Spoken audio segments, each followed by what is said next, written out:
एडिक्विटी को सेलेक्ट करना अपने आप में बड़ा सरप्राइजिंग है कि क्यों एसएससी ने इनको सेलेक्ट किया, सिर्फ इस वजह से कि ये 250 रुपए की बिड लगा रहे हैं और टीसीएस जैसी कंपनी 350 रुपए की बिड लगाने लग रही है। नहीं तो उनके लिए पैसा बचे तो बचे, एफिशिएंसी की ऐसी की तैसी। वो कहावत उनको लिख के दीजिए ना आप लोग कागज में कि महंगा रोए एक बार, सस्ता रोए बार बार। पैसा बचाइए पर अक्षमता के नाम पे मत बचाइए ना।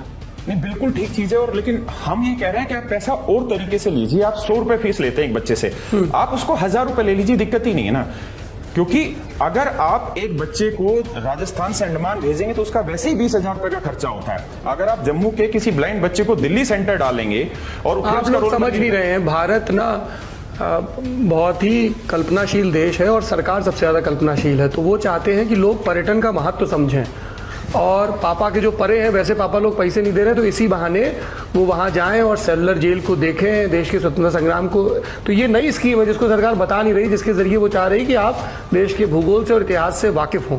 इसलिए वो ये प्रयोजन है, वो कह नहीं पा रहे हैं, पता नहीं क्यों नहीं कह पा रहे हैं। जो इनके पेपर देने वाले बच्चे हैं ना, वो किस जगह से आते हैं, मतलब कि रिक्शा चालक का बच्चा तो ये अगर वो सरकार को समझ में आ रहा होता, अगर ये डीओपीटी को समझ में आ रहा होता, अगर ये मंत्री जितेंद्र सिंह को समझ में आ रहा होता, अगर नरेंद्र मोदी सरकार को समझ में आ रहा होता तो वो इसको फिक्स करते।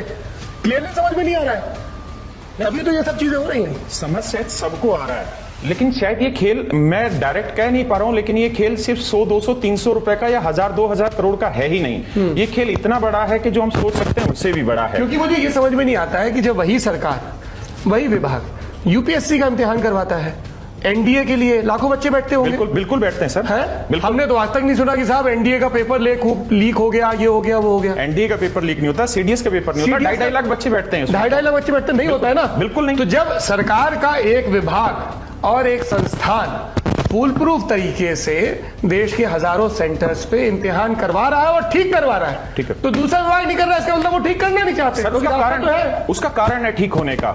जो सेंटर्स आते हैं वो सरकारी स्कूलों में आते हैं, और सरकारी स्कूल में अगर किसी एक क्लासरूम में भी दिक्कत आती है तो सरकारी टीचर की नौकरी चली जाती है।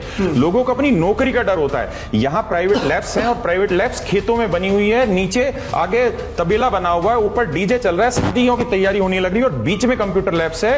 इलाहाबाद से 300 किलोमीटर दूर प्रयागराज से खेतों के अंदर लैब्स बनी हुई है, और ऐसी जगह लैब्स बनी है जहां कोई साधक तक नहीं जाता। और ऐसी जगह बच्चे एग्जाम देने जा रहे हैं, वहां पे जो इन्विजिलेटर आने लग रहे हैं वो गुटखा खाने लग रहे हैं। प्रॉपर बात करें और तो और सबसे बड़ी चीज तो ये देखिए कि एक टाइम लिमिट होती है कि 9 बजे बच्चे को सेंटर में एंट्री दे देनी है। इनकी तो 9 बजे एंट्री स्टार्ट तक नहीं होती है। अगर 5 से 6 का रात शाम को एग्जाम है ना, 5 से 6 की शिफ्ट में सौरभ जी, तो 6 बजे बच्चों को छोड़ देना चाहिए। यहाँ 10-10 बजे लैब से लड़कियां बाहर आने लग रही हैं।